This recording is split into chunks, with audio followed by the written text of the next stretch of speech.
It's Monday, August 6th, 2018. This is Dale with Delectation of Tomatoes. Here's my main tomato patch. I cannot keep up with it. I'm actually 8 days behind processing ripe tomatoes for food.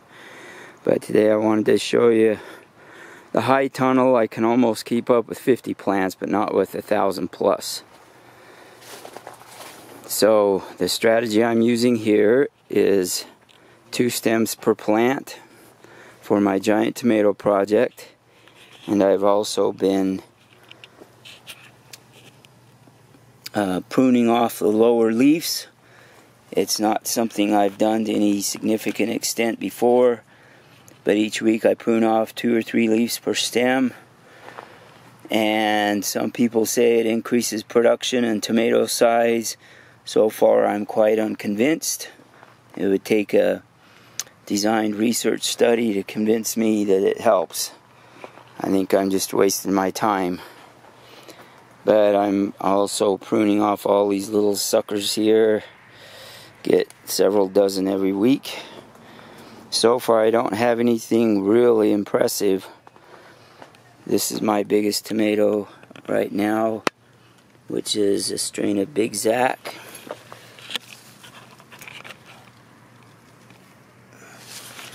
I'll be lucky if that hits 2 pounds. It looks like it might already be turning, and it doesn't look like a 2-pounder yet. Let's see if I've got anything really impressive here. There's this Big Zorro.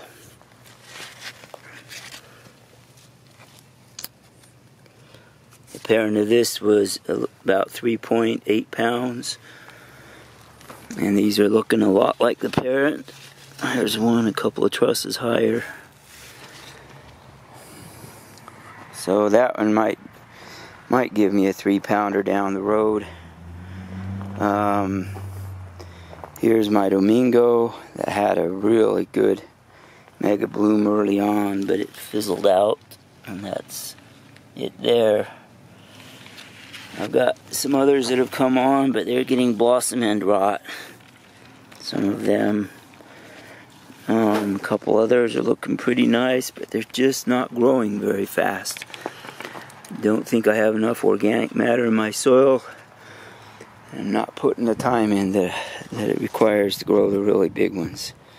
But there continue to be some really nice mega blooms, and this one is closely related to the new 9.4 pound world record tomato by Dan Sutherland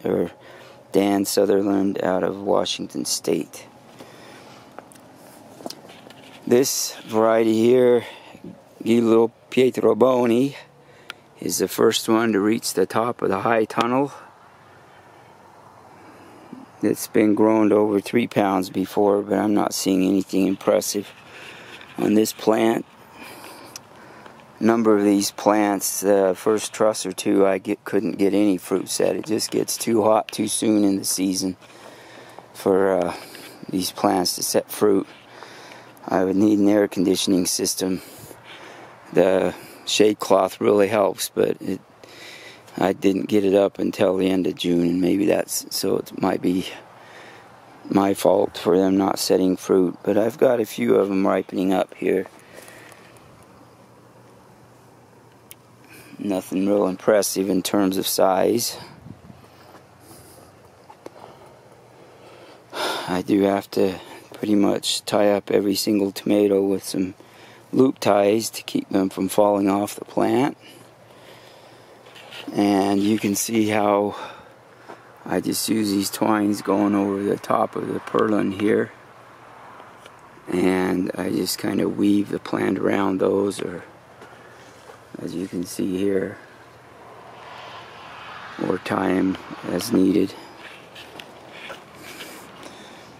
I'm still getting lots of blossoms on these, and I try to keep them pruned to 1 tomato per truss if they'll set fruit.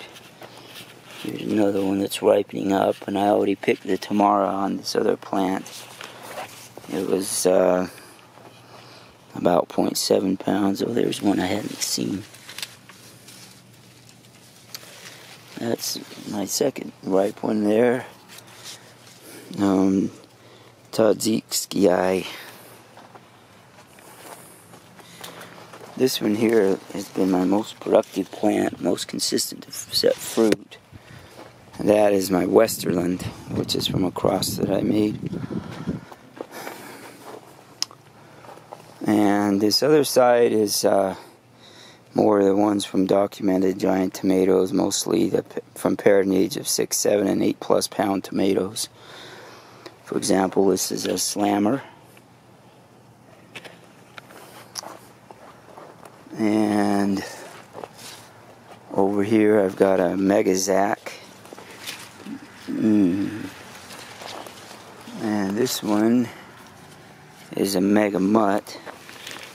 It's an impressive looking tomato, but it's just not growing very well. And again, I'm getting some blossom end rot. It's certainly not from lack of water. I think maybe too much water, or not enough other nutrients. I'll have to look into that. So lots of tomatoes coming on here. There are a couple of these big Zac plants with some impressive looking little tomatoes. But remains to be seen if they'll get large.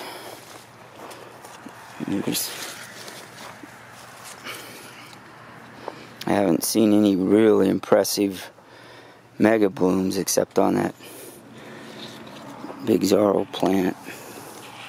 There's one that's potential for 3 or 4 pounds maybe.